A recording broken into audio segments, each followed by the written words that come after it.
And you might recall that a few weeks ago, we welcomed Ariel Gordon to the Classic 107 studios. At the time, Plume Winnipeg was accepting submissions for their Rites of Spring poetry competition. After reading through literally hundreds of poems, 13 finalists were selected for the 10th edition of the competition, which culminates in a poetic celebration at McNally Robinson Booksellers on Grant Avenue this Sunday afternoon. Ariel Gordon joins me once again in the Classic 107 studios. Good morning. Thank you so much for having me. So if over 500 poems, I think, got submitted, have your eyes uncrossed after reading all that?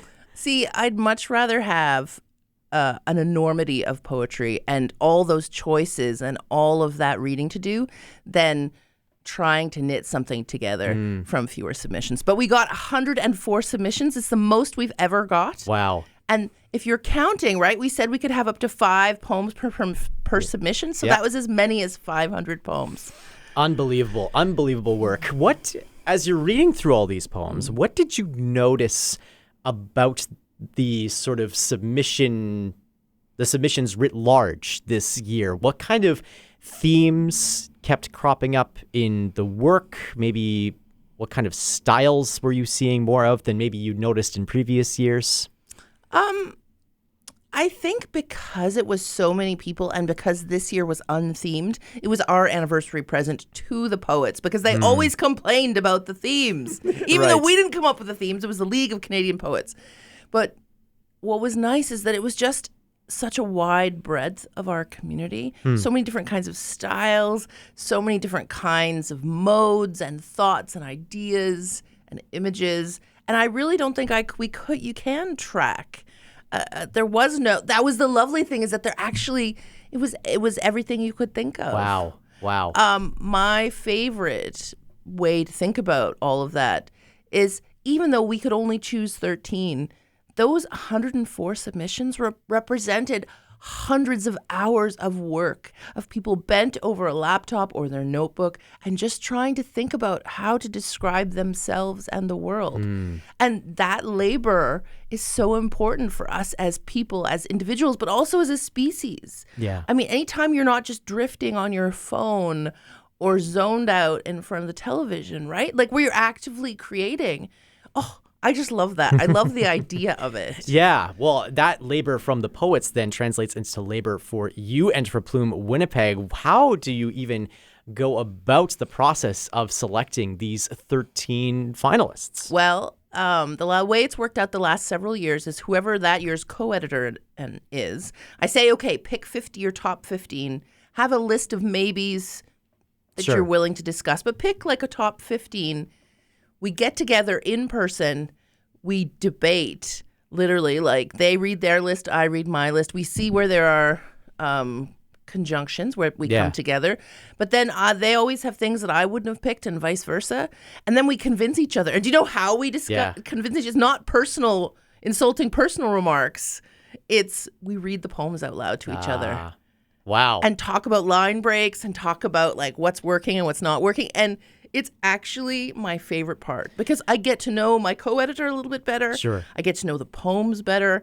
And as you know, you get to know a poem really well if you read it out loud a few times. Yes. Right? Like the page is one thing, but reading out loud. I even notice when we're sharing poems here on the air that like I'll read a poem and I'll go, wow, that's beautiful. And then I'll read it out loud and I'll go, oh, there's the emphasis that I wasn't checking. And you, as a musician, would be really good at phrasing and inhabiting texts. And even you are surprised. Yes, exactly. Never any shortage of mystery or discovery when it comes to these things. What stood out to you and to your co-editor about the 13 poems that made them stand out above the rest? Well, when we're reading the poems, we're really looking to be surprised by them, to find something short and interesting and different. But when we're coming to build a list, like I'm trying to build this really diverse list of a bunch of different styles, a bunch of different kinds of people from different communities and different demographics. And so it's a slightly different, like you're choosing at the level of the poem, but then you're like, okay, well, what goes with this poem? And how do I make so there's a different experience in every poem? You don't want to choose 13 of the same poem. Right. right? You want to choose different perspectives. And so I like that part as well. What can you tell us about the demographics of the poets this year that have been selected for the finals? They've kind of, as I've been scanning through, they represent a wide range of different backgrounds and even places, I think, outside of Winnipeg as well. Yeah. So my unspoken goal when I was reading through everything, I was like, wouldn't it be great, given that we have so many poems and so many people we've never had appear in the project before, because that's another thing I have to do is who's appeared before. Sure, yeah. I was like, let's have a list that is entirely new to the project. A list of people where there's no repetitions, even though we got some like great poems by people that had appeared before. But they apply every year, so I'm not worried about them. Yeah, right. They'll be back. Yeah, they'll be back. And then, of course, Rosanna Deerchild submitted. The great poet and playwright and CBC personality Rosanna Deerchild submitted her poem, her collection of poems. I was like, oh. Yeah, now what? now. And Rosanna had appeared in the 2016 edition, which was the very first. Wow. Right? And I was like, oh, that's such nice symbolism, right? Like closing that loop. So we picked a beautiful poem by Rosanna Deerchild, Cree poet. And then after that, it was just some very emerging writers, some sort of a mid-career writers that have one book or two books or who work in other areas, a poem in French. Right? And the cool thing that we didn't know when we were selecting is we wound up picking a father and child. Unbelievable. So two poets by from accident. the same family. By accident. We did not do it on purpose. We kind of think it's cute now. We're happy. Right? That's incredible. Yeah. And so that was really sweet. And totally different poems, right? Wow. And I didn't ask if they edited each other's submissions before sending it in. But I'm really looking forward to hearing them both read on Sunday. Let's talk about Sunday's event. What else can people expect aside from each of the individual poets sharing their work? Yeah. Basically, it's usually a standing room only event. I bring copies of the paper so that people can follow along. We are going to have a few special guests.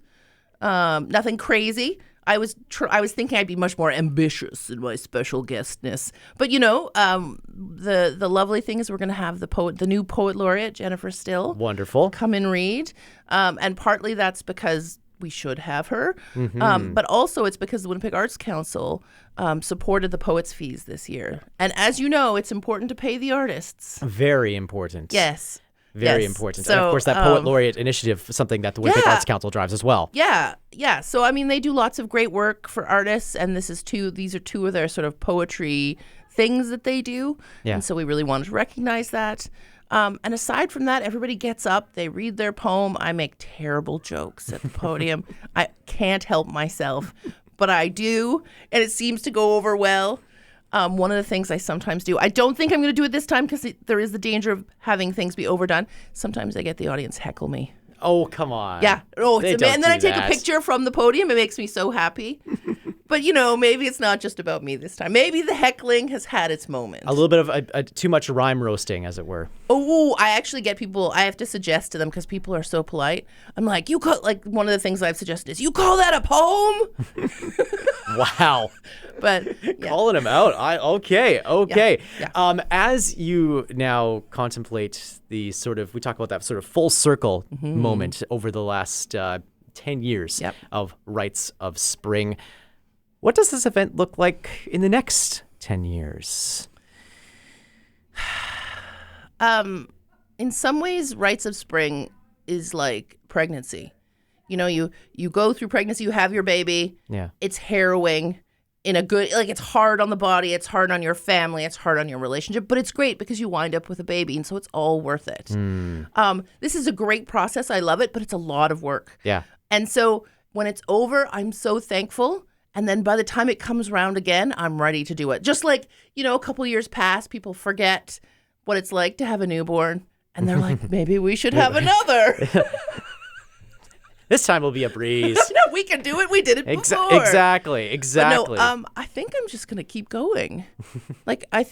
Why not? Well, and such a worthwhile endeavor here, too. Yeah, and it's something that I can do. It's something that I can add to community. Yeah. And I've had support from these great organizations like Plume Winnipeg, like the Free Press, like the Winnipeg Arts Council. So I think I don't want to do it just because I've done it, but I feel like it's something that beyond me that people look forward to. Yeah.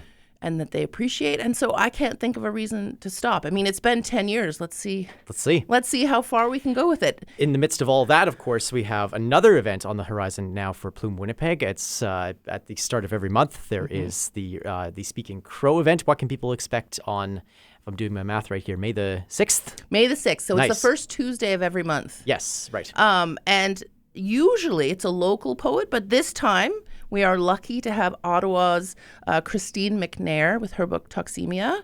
And that's going to be at St. Boniface Library, so it'll be in person. Sometimes Speaking Crow's in person, and sometimes it's online, and this one's in person. Great. But I think it'll be really great, and she's a great poet. Okay. Yeah. Lots to look forward to. Yes. Main event, though, for Rites of Spring taking place April the 27th, this Sunday, 2 o'clock at McNally Robinson Booksellers. As Ariel mentioned, standing room only, so get there early if you would like a seat. We'll have more information on this later on this morning at our website, classic107.com, and on the Classic 107 app. Congratulations to you, Ariel. Congratulations to the 13 finalists, and all the best for Sunday afternoon. Thank you so much.